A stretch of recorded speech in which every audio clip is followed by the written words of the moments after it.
Israel diserang hacker Indonesia, terus bombardir situs website Israel. Pertahanan Iron Dome turut jadi korban.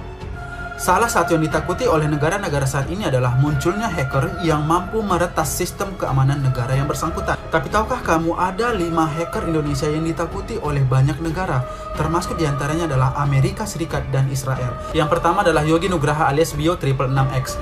Dia berhasil mematikan jaringan internet dan berhasil mematikan jaringan militer. Yang kedua adalah HMEI7. Dia berhasil memporak-porandakan website WordPress dan juga mengubah tampilan 5.000 website. Yang ketiga adalah Access versus Hacker. Dia berhasil mengacak-acak sistem website kepolisian dan masuk ke situs kepresidenan Israel. Dan dia juga mengubah logo tampilan 300 ribuan website. Hacker Indonesia serang Israel, pakar siber bilang begini. Aksi kelompok peretas atau hacker Indonesia menyerang pertahanan Israel dinilai sebagai bentuk solidaritas ke Palestina sebagai sesama negara berpenduduk Muslim. The Muslim Cyber Army. We are anonymous. We really support what you do. Anonymous is not a whole Islamic religion, because you are on the right path. We hope you do not give up to always tell the truth. Selain Indonesia, hacker Malaysia juga melakukan hal serupa terhadap negeri Yahudi itu. Biasanya ada pihak yang mengunggah proses dan keberhasilan di video. Israel itu pasti melindungi sistem keamanan dia dengan sekuat mungkin. Israel ini memiliki sistem yang canggih ya, baik dari pertahanan, baik dari peralatan militer dia segala macam. Ini tidak berlaku bagi Dragon Force Malaysia. Nyatanya mereka bisa menjebol, bisa mengakses, bisa menghack. Hal semacam ini memang banyak ditemui di YouTube. Artinya ada potensi di mana SDM di tanah air bisa dimaksimalkan lebih baik lagi, khususnya membentuk SDM yang bisa berkontribusi dalam era cyber warfare, kata pakar siber Pratama Persada kepada Viva Techno Senin malam 24 Mei 2021. Salah satu poin yang sangat seksi itu adalah tentang masalah peretasan, dunia peretasan. Sampaikan oleh beliau bahwa Indonesia menjadi target, jadi banyak orang lain untuk menyerang kita. Dan sebaliknya yang tadi belum diungkap itu adalah ternyata Indonesia pun juga nomor 1 peringkat pertama sebagai yang menyerang. Sehari tadi dikatakan misalnya kayak sekitar 42 ribuan ya, gitu, mengalahkan Amerika. Internal atau keamanan security-nya sudah informasinya sudah bagus, networknya ya. Tetapi kalau misalnya keamanan itu belum ada aware, pasti semua tiap hari itu tergoncang.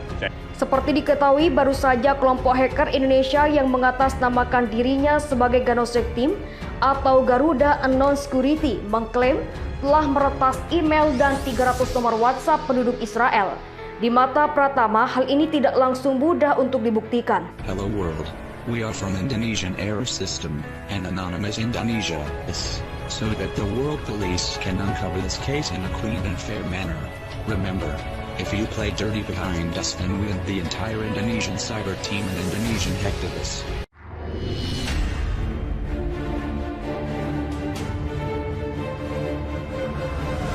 Pun di berbagai postingan media sosial juga ditemukan netizen Indonesia dan Malaysia kompak menyerukan untuk bersama-sama membantu Palestina dengan cara meretas.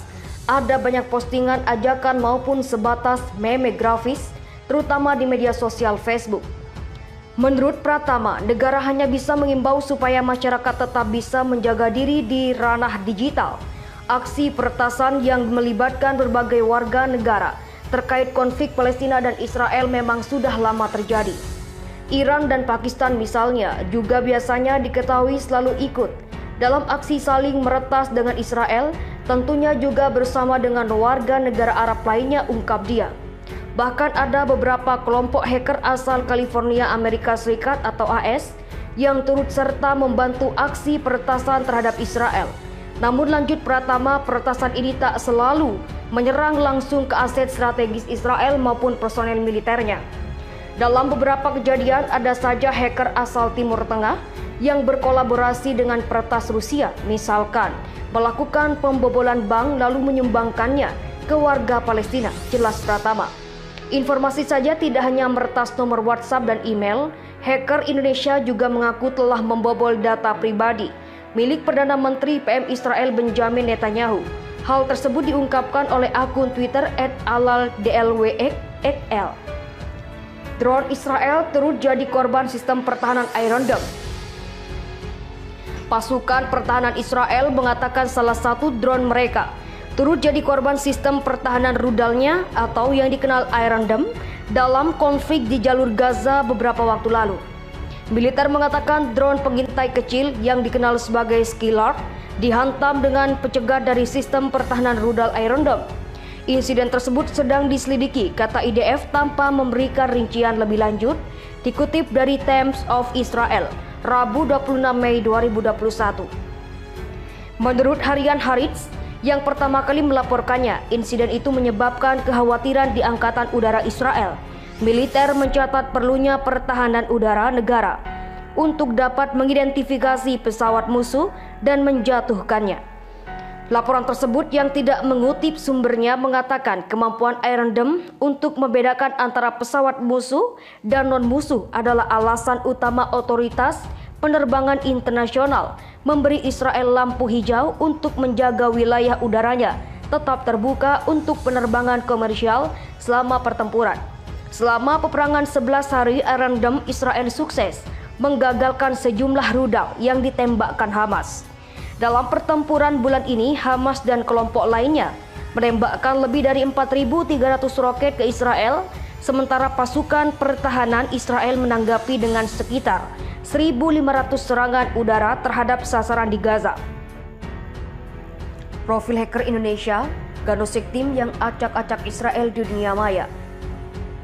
Baru-baru ini masyarakat di tanah air ramai oleh kisah heroik kelompok hacker asal Indonesia yang mengatasnamakan sebagai Ganosek Team atau Garuda Anon Security. Kelompok peretas ini membantu Palestina melakukan serangan ke Israel lewat dunia maya. Tak tanggung-tanggung, Ganosek Team sukses membobol data pribadi milik Perdana Menteri Israel, PM Benjamin Netanyahu, meretas situs dengan domain IL, meretas ratusan nomor WhatsApp penduduk, situs universitas, dan ribuan akun email, serta kartu kredit yang dirilis oleh perbankan Israel. Dikutip FIFA Tekno dari situs https://www.ganosekteam.my.id Selasa 25 Mei 2021, Ganosek Team atau Garuda Anon Security adalah jaringan peretasan internasional tanpa batas yang menargetkan situs web pemerintah, perusahaan, dan swasta di seluruh dunia untuk menarik perhatian pada pesan politiknya. Kemampuan jaringan secara konsisten menyerang targetnya dengan teknik canggih menempatkan kami di garis depan peretas yang bermotivasi politik. Selama bertahun-tahun aktivitas Garuda Anon Security melibatkan perusakan situs web dan kebocoran data situs web untuk menyampaikan pesan politiknya, tulis keterangan resmi di situsnya. Selain serangan dunia maya, jaringan Garuda Anon Security juga telah meluncurkan sejumlah alat perangkat lunak atau software yang dirancang untuk pengguna melakukan serangan dunia maya mereka sendiri terhadap target pilihannya.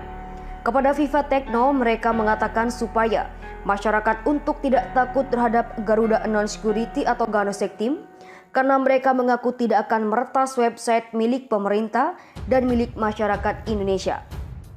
Dalam sebuah postingan di Instagramnya, Ganosek Team, mereka mengaku bukan kriminal, bukan juga orang jahat, mereka hanya manusia, adapun jargon yang kerap mereka sebutkan adalah "We break rules, not hard".